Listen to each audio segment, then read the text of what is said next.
দুবাইয়ে প্রথম দিনে বাসে উঠলাম একদম ফ্রিতে। আজকে দুবাই শহরে আমার প্রথম বাস জার্নি। বাসে করে আজকে যাব দুবাই শহরের শেষ প্রান্তে। আজকের এই ভিডিওতে বাসে করে আপনাদেরকে দুবাই শহর ঘুরে দেখাবো। কে কোথায় থেকে আমাদের ভিডিওটি দেখছেন অবশ্যই একটা কমেন্ট করে যাবেন আর ভিডিওটি শেষ পর্যন্ত দেখবেন। এখন আসলে মেট্রো বন্ধ থাকার কারণে এখানে সাধারণ যাত্রীরা ভোগান্তিতে পড়েছে এবং বাসের জন্য একটা দীর্ঘ লাইন।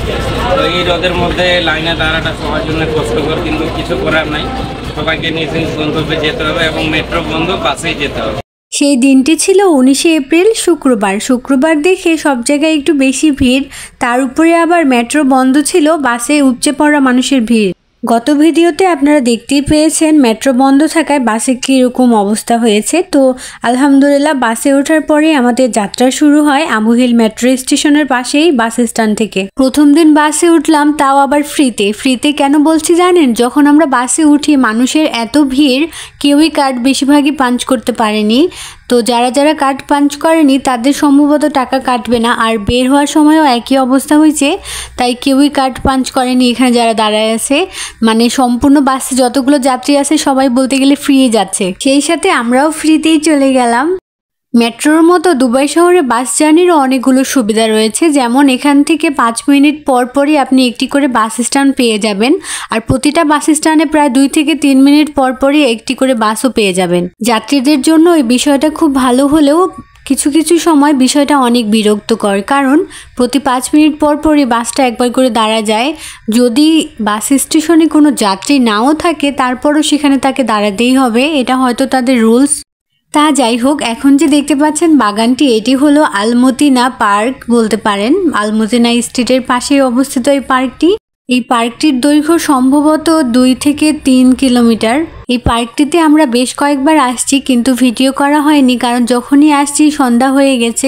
দিনের বেলা দুবাই শহরে এত গরম, বাসা থেকে বের হওয়া যায় না, তাই বেশিরভাগ সময় আমরা সন্ধ্যার পরে একটু বের হই।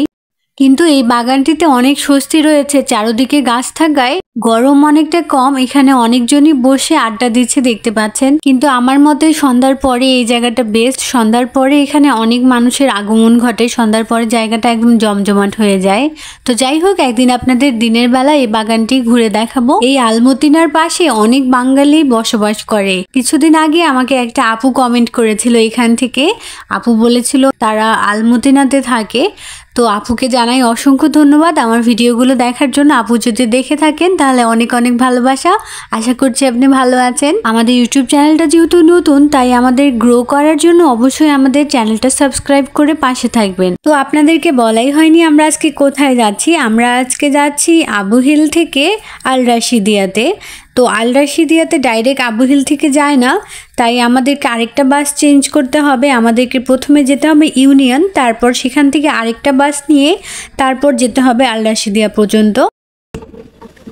আমরা আবু হিল থেকে আসলাম ইউনিয়নে, এখন বাসের জন্য অপেক্ষা করতেছি। পরবর্তী বাস দেখা যাক কখন আসে। এদিন যেহেতু মেট্রো বন্ধ ছিল, তাই বাসের উপরে মানুষের চাপ অনেকটাই বেড়ে গিয়েছিল। সবাই বাসের জন্য অপেক্ষা করছে, এখানে অনেক মানুষের ভিড়। সব বাস তো সব জায়গায় যায় না, প্রতিটা জায়গার একটা করে আলাদা নির্দিষ্ট বাস রয়েছে, তাই আমাদেরকে ইউনিয়নে এসে আবার বাস পরিবর্তন করতে হবে। বাস থেকে নামার পরে 2 থেকে 3 মিনিট অপেক্ষা করার পরে আলহামদুলিল্লাহ আরেকটা বাস চলে আসছে। আমরা এই বাসে করে এখন যাব আল রাশিদিয়া। আর আপনারা যারা দুবাই সম্পর্কে নিত্য নতুন তথ্য জানতে চান, দুবাইয়ের জব হোক, দুবাইয়ের ভিসা হোক, দুবাইয়ের লাইফস্টাইল হোক, দুবাইয়ের গ্রোসারি আইটেম থেকে শুরু করে দুবাইয়ে আমাদের ঘোরাঘুরি, সব কিছুই আপনারা এই ইউটিউব চ্যানেলে দেখতে পাবেন। তো অবশ্যই চ্যানেলটা সাবস্ক্রাইব করে রাখবেন। আর আজকে আল রাশিদিয়া যাওয়ার একটা বিশেষ কারণ রয়েছে, সেই কারণটা খুব তাড়াতাড়ি আপনাদের সাথে শেয়ার করব। আপনারা অবশ্যই অনেক খুশি হবেন। এটি একটি খুশির সংবাদ, কিন্তু আমি এখনই শেয়ার করব না। সবকিছু ঠিকঠাক মতো হলে, কনফার্ম হলে তারপরে আপনাদের সাথে শেয়ার করব। তো ফাইনালি আমরা উঠে গেছি আমাদের বাসে। আমরা এখন যাচ্ছি আল রাশিদিয়ার দিকে। দুবাই শহরের এই বাস জার্নিটা আমি বেশ উপভোগ করেছি। সবাই আমাদের জন্য দোয়া করবেন যেন যে কাজের জন্য যাচ্ছি অবশ্যই সাকসেসফুল হই। দুবাই শহরের এই এত সুন্দর সুন্দর বিল্ডিং গুলো, এত সুন্দর গাড়িগুলো, ভিন্ন ভিন্ন দেশের লোকজন, সব মিলিয়ে দুবাই শহর আমি যতই দেখছি ততই আমার কাছে খুব ভালো লাগছে। এটা সত্যিই একটা ভীষণ আলাদা অনুভূতি। কিন্তু একটু পরপর এই বাস স্টপেজগুলোর জন্য আমি ভীষণ বিরক্ত হচ্ছিলাম, কারণ একটু পরপরই বাস দাঁড়িয়ে যাচ্ছে, এতে অনেক সময় লাগতেছে। যেখানে আমাদের যাওয়ার কথা 1 ঘন্টায় সেখানে 2 ঘন্টা সময় লেগে গেল আমাদের। তা যাই হোক, কিছুই করার নাই, এইভাবেই যেতে হবে, কারণ মেট্রো বন্ধ, না হলে মেট্রোতে করে আমরা যেতে পারতাম। সবাই সুস্থ থাকবেন, ভালো থাকবেন, দেখা হবে আগামী কোনো ভিডিওতে, নতুন কোনো জায়গায়, নতুন কোনো ভিডিও নিয়ে। আমাদের ইউটিউব চ্যানেলটা সাবস্ক্রাইব করতে ভুলবেন না, একটা করে কমেন্ট অবশ্যই করে যাবেন। ধন্যবাদ।